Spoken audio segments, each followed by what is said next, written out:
Hello friends, स्वागत है आपका आपके अपने चैनल पीएमसी मध्य प्रदेश में। आज हम बात करेंगे अपने चेतन मन और अवचेतन मन। तो चलिए शुरू करते हैं। हम चेतन मन के बारे में हम कहें कि जो आप अभी मुझे सुन रहे हो और उसका उपयोग कर रहे हो, वही हमारा चेतन मन होता है। अवचेतन मन क्या होता है? जब आप सो रहे होते हो बिल्कुल गहरी नींद में, जब आप कोई सपना भी नहीं आ रहा हो, जैसे कि आप जब बहुत मेहनत करके गहरी नींद लेते हो, तब शरीर उसी का उपयोग कर रहा होता है। अब चेतन मन, जब आपकी नींद थोड़ी कच्ची हो जाती है और आप अपने सपने देखते हो, तब अवचेतन का उपयोग कर रहे होते हो। विज्ञान इन अवस्थाओं को अलग अलग मन की तरह देखता है, लेकिन ये सब अलग अलग अवस्थाएं हैं, ना कि दिमाग के अलग अलग पुर्जे। चेतन मन, जब हम कोई कार्य सक्रिय अवस्था में रहकर करते हैं, तब उसे हम चेतन मन कहते हैं, यानी हमारा माइंड उस समय पूरी तरह एक्टिव होता है। चेतन मन को हम एक्टिव माइंड भी कह सकते हैं। जब हम कोई कार्य को पहली बार सीखते या करने की कोशिश करते हैं, तो उस समय हमारा मन पूरी तरह चेतन अवस्था में होता है या पूरी तरह एक्टिव होता है। हमारा पूरा ध्यान उस कार्य के प्रति हो जाता है, यही चेतन मन है। अवचेतन मन क्या होता है? यह मन का लगभग 90% हिस्सा है, जिसके कार्य के बारे में व्यक्ति को जानकारी नहीं रहती। यह मन की स्वस्थ एवं अस्वस्थ क्रियाओं पर प्रभाव डालता है। इसका बोध व्यक्ति को आने वाले सपनों से हो सकता है। जब हम कोई कार्य को बिना डर या झिझक के कर लेते हैं या करते हैं, जिसमें किसी प्रकार का कोई दबाव या झिझक नहीं होता, यही अवचेतन मन होता है। उदाहरण के तौर पर, जब आप गाड़ी चलाना सीख जाते हैं तो बिना डर भय के कोई भी रास्ते में चला लेते हैं। उस समय कोई झिझक नहीं होती, यही अवचेतन मन है। सबकॉन्शियस माइंड, अपनी लाइफ में हम जो भी करते हैं वो सब अवचेतन मन की वजह से ही करते हैं। अपने अवचेतन मन का इस्तेमाल करके हम जो कुछ भी करते,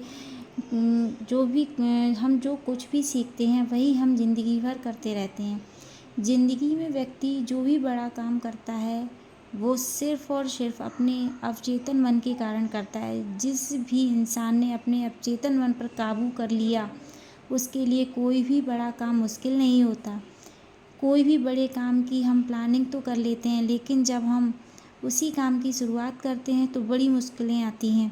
लेकिन उस स्थिति में अगर हमने कोशिश करनी छोड़ दी, तो हमने अपने अवचेतन मन को प्राप्त ही नहीं किया। लेकिन उस परिस्थिति में अगर हम फुल फीलिंग्स के साथ लगे रहते हैं, तो हम अपने अवचेतन मन को प्राप्त कर लेते हैं। धीरे धीरे वही चीज़ें हमें आसान लगने लगती हैं और एक दिन हम उसे पा ही लेते हैं। अर्थात आपको अपने जीवन में सब कुछ अच्छा करने के लिए और कुछ हासिल करने के लिए आपको अपने अवचेतन मन को अपने काबू में करना होगा। अवचेतन मन को काबू में करना होगा और आपको एकदम पॉजिटिव रहना होगा, क्योंकि हम जैसा सोचते हैं हम जो सोचते हैं वही हमारा सबकॉन्शियस माइंड कार्य करता है और हमारे जीवन में वही वैसा ही कार्य होने लगता है। क्या कहता है आपके दिमाग का सिद्धांत? दिमाग का सिद्धांत कहता है कि जैसा हम सोचेंगे वैसा ही होगा। अच्छा सोचेंगे तो अच्छा होगा, बुरा सोचेंगे तो बुरा होगा। मैं आपको एक उदाहरण के लिए बताती हूँ कि कभी कभी हम बैठे होते हैं और या हम ऐसे चुपचाप से, और हमारे माइंड में बहुत सारी चीज़ें चल रही होती हैं। कभी कुछ सोच रहे होते हैं और अचानक से वही हो जाता है। फिर हम सोचते हैं शायद मैं कुछ अच्छा सोच रही होती तो शायद कितना अच्छा होता। तो दोस्तों, यही होता है अवचेतन मन की शक्ति। हमारा अवचेतन मन जो सोचता है वही होता है। इसीलिए अपने अवचेतन मन पर काबू कीजिए और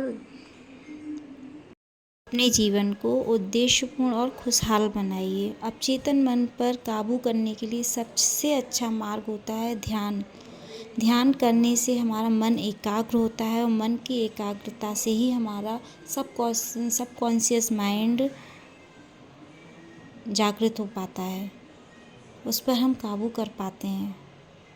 तो दोस्तों सबकॉन्शियस माइंड को पर काबू करने के लिए ध्यान से जुड़िए, ध्यान कीजिए और अपने जीवन को खुशहाल बनाइए।